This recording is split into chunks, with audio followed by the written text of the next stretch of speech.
You're listening to Unlocking Vulnerability, a podcast produced by Helen, helping you better understand consumer vulnerability. Hello, I'm Helen, and welcome to Unlocking Vulnerability. Well, I'm sitting at home, looking out at the beautiful weather, the birds are singing, and nature is coming to life after the winter. It's hard to comprehend what is actually going on in the world. In the space of just a few weeks, our lives in the UK have completely changed, and we're all now potentially vulnerable. I've been using this time in lockdown to write a new online course, Understanding Coronavirus Vulnerabilities. And this course explores the many diverse and complex issues facing individuals today. It's incredible to think of all the circumstances and the impact this situation is having on so many people. We're all facing changes to our finances in one way or another. Thousands are infected with the virus and fighting for their lives. Many are facing the life-changing burden of bereavement, alone in isolation, without the close physical support of their loved ones. Giving someone a well-needed hug is now potentially life-threatening. And of course, we're all in lockdown, under strict restrictions on when and why we can leave our homes. This for some is far more challenging than people think. For those who live alone, for those struggling with poor mental health and need human interaction to cope, those who rely on therapy or support sessions for health conditions, those whose homes are not safe for them to spend time in, whether this is due to abuse, neglect, or lack of food and other essential human necessities. This is a devastating and heartbreaking time for us all. I'm going to admit that I have days when I'm finding this all a bit challenging. My emotions are continually changing throughout the day. I'm missing my two sons and parents lots, especially as it's now Easter weekend and we were all meant to be spending it together. My head is also spinning with all that I need to do to keep my business afloat, and some days it just seems a bit too much. All of this got me thinking about how in difficult times we need to look after ourselves before we can even consider looking after other people. And the phrase that keeps coming back to me through conversations is, you can't pour from an empty cup. So in this episode, I'm going to share how we can and must look after ourselves in order to help those around us. From a physical point of view, it's important that we eat well and stay hydrated.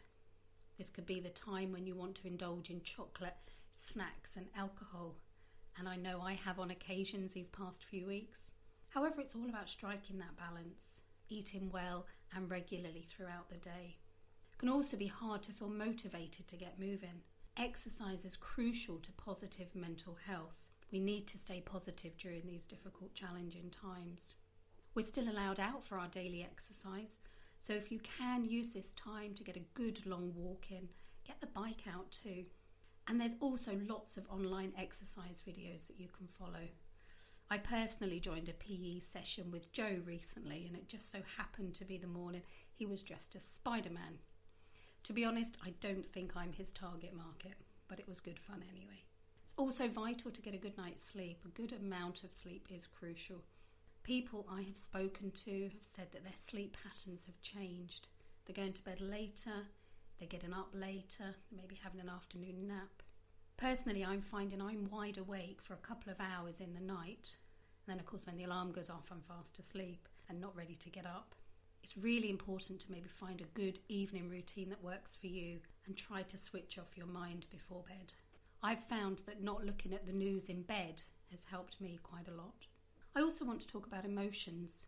As I mentioned earlier, I'm going through a wide range of emotions throughout the day, from fear, anxiety, feeling overwhelmed, frustration, guilt, but also gratitude, hope, and sometimes joy as well. We're seeing and hearing stories of people helping each other, communities coming together. And again, that's some positive emotions that we really need to hold on to.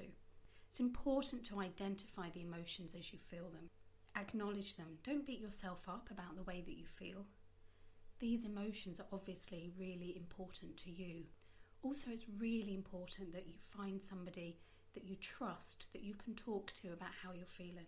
That could be anyone. It could be your partner, the person you live with, close friend, or even someone at the end of the phone from a support group. And there's lots of charities and organisations out there that have people that you can talk to about how you're feeling. If you don't really know how you're feeling, you can download a feelings wheel from my website, helenpettifer.com/podcast, and I've included the link in the episode details. It's a circle with lots of different emotions, going from positive emotions right through to negative emotions, and it can help you to maybe identify exactly how you're feeling. Above all, it's important to stay in touch with people, your loved ones, family, friends, and even your work colleagues. We're incredibly lucky now to have so many different channels to keep in touch.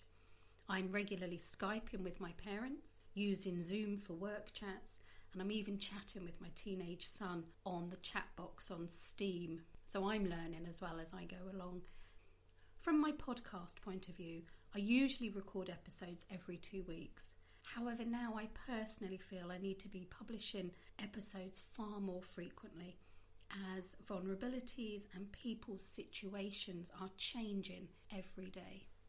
I'm also going to be inviting more guest speakers to be sharing their thoughts and insights on future episodes. Wrapping this episode up, please leave comments or message me on how you're feeling during this time. Please feel free to share the things that are helping you to cope, as these may be beneficial to others, and I can share the tips and advice that you give me on future episodes. It's all about looking after ourselves and supporting each other. We can get through this if we work together. So please take care of yourself and stay safe and well, and predominantly stay indoors. Remember to subscribe to my podcast and leave a review. You can also follow me on Twitter at hpettifertrain, and I look forward to you joining me on my next episode.